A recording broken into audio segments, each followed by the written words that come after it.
Same stuff, right? Just a different day. And is it worth it at all? Well, look, my stance is well known. Yeah, I essentially hold the same view as the more extreme preterist, if you will, being that the entirety of biblical prophecy is fulfilled. Everything has taken place, including Revelation. You live inside the new heaven and new earth that was prophesied in Isaiah 65 and 66, as well as Revelation 21 and 22. You live at the end of the Bible, inside the new heaven and new earth right now, whether you believe me or not. All biblical prophecy has been fulfilled.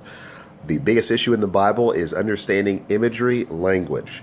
Individuals are taking imagery language, idioms, hyperbole, figures of speech, parables, taking all sorts of things that are imagery based, and they're requiring that they be taken literally. This is very similar to a person saying that it's going to be raining cats and dogs, and the next day there's a huge rainstorm, but you don't find any dogs or cats in your front yard after the storm, and telling the person who told you about this huge storm, calling them a liar. You know, it's very similar to that. Today, we're going to cover another aspect of the very same thing. And the aspect that we're going to cover right now is regarding I believe in Jesus. Now, saying that you believe in Jesus today in 2017, that's kind of, what does this mean? What does this kind of mean? This essentially is meaning that you believe Jesus is the Son of God, that his crucifixion on the cross paid the price for sin for all time. And this is essentially what you mean by saying you believe in Jesus. You believe that Jesus is the Son of God, that he paid the price for sin for all time, that there is now a mediator between man and God, and this is, of course, Jesus Christ. So if you're a Christian or a believer in Jesus, this is essentially what you believe. Now, the person in the first century who said this, and I'm talking about the first believers in Jesus, the first Christians, if you will, the first people who believed in the Messiah or believed on the Messiah. Now, when they say they believe in Jesus, do they mean the same thing that I mean when I say I believe in Jesus in 2017? Kinda. I mean, they say Jesus is the Son of God. They see that he is the long-awaited individual to come, the bringer of salvation. They see all those very same elements like what we see. But there's also a huge difference between us and them. When a person in the first century, and I'm really talking about the first believers in the Messiah, the people that you're reading about in the New Testament, okay? When these people say that they believe in the Messiah, most importantly, most directly, most in front of your face, when a person says that they believe in the Messiah in the first century, the first believers, they're also saying that they believe what Jesus said. Okay? What does this mean? They believe what Jesus said. Well, you got to back up and look at Jesus from a larger context standpoint. Okay?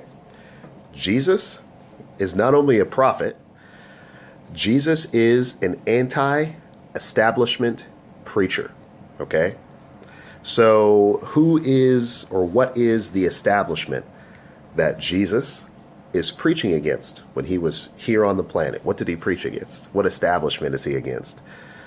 He is against the Jewish authority structure, which is ruling all of daily life for the Israelites that are there living in Judea, essentially.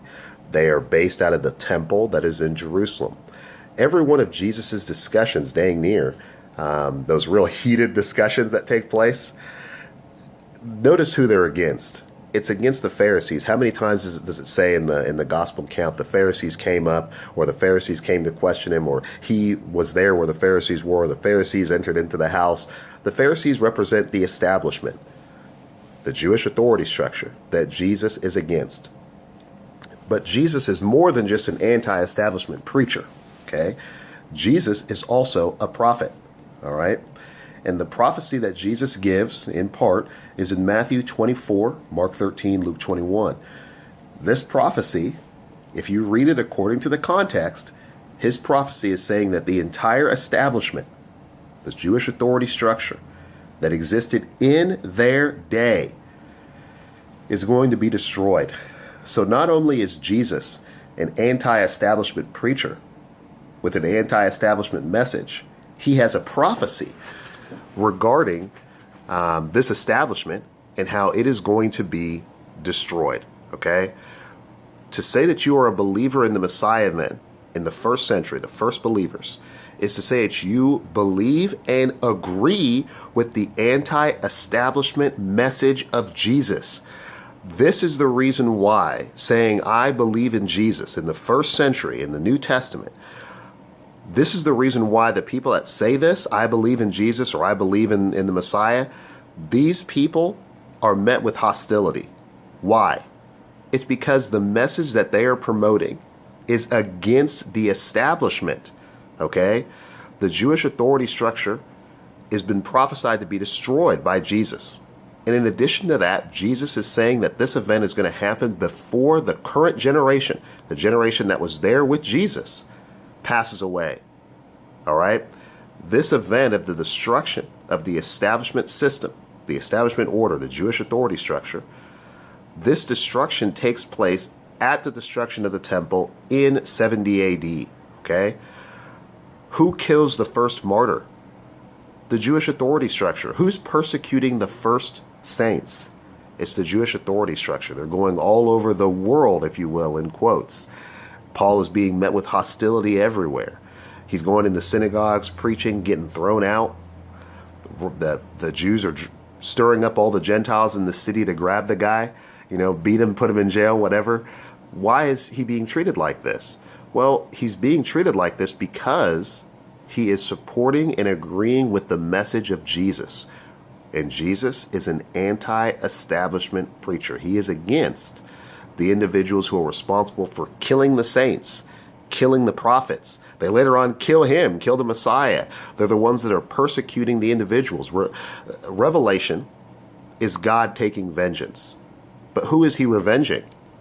He is revenging the saints, the individuals who have been slain all throughout time. And who is responsible for the blood of the saints? It's Israel. Israel has blood on their hands. Not today. They had blood on their hands back then. Just like Jesus says in Matthew 23, they are filling up the measure of their father's sin in that generation. So when you say, I believe in Jesus today, once again, you're looking at an entirely different belief structure. Saying I believe in Jesus today is very different than saying I believe in Jesus in the first century. It's certainly true. There's a place in the world where saying I believe in Jesus is like a death sentence. Certainly there's places like that exist on the planet. Saying I believe in Jesus is essentially a death sentence for every one of the initial believers. Never forget Paul. Paul is leaving Jerusalem to go to Damascus to find any people who are of the way. This is not some mystery Torah statement about these are people that believe in Jesus and keep Torah. It is about individuals who believe in the Messiah, the anti-establishment message. Everyone who is an initial believer in the Messiah was met with a lot of hostility. Think about Hebrews 10, the letter Hebrews 10, how he says that the individuals sympathized with him inside their chains because their possessions were seized. That wasn't you. Those people's possessions were seized by the Jewish authority structure. And Jesus, of course, is against that establishment. I believe in Jesus in the first century means that you believe the anti-establishment preacher. You believe in his words and you believe his prophecy is going to come true. Saying you believe in Jesus today is not the same thing. So once again, we see that there's a huge difference between us and them. We are much more on the side of following religious tradition. The people in the first century are involved in actual reality, it seems, to a larger degree. So there you are.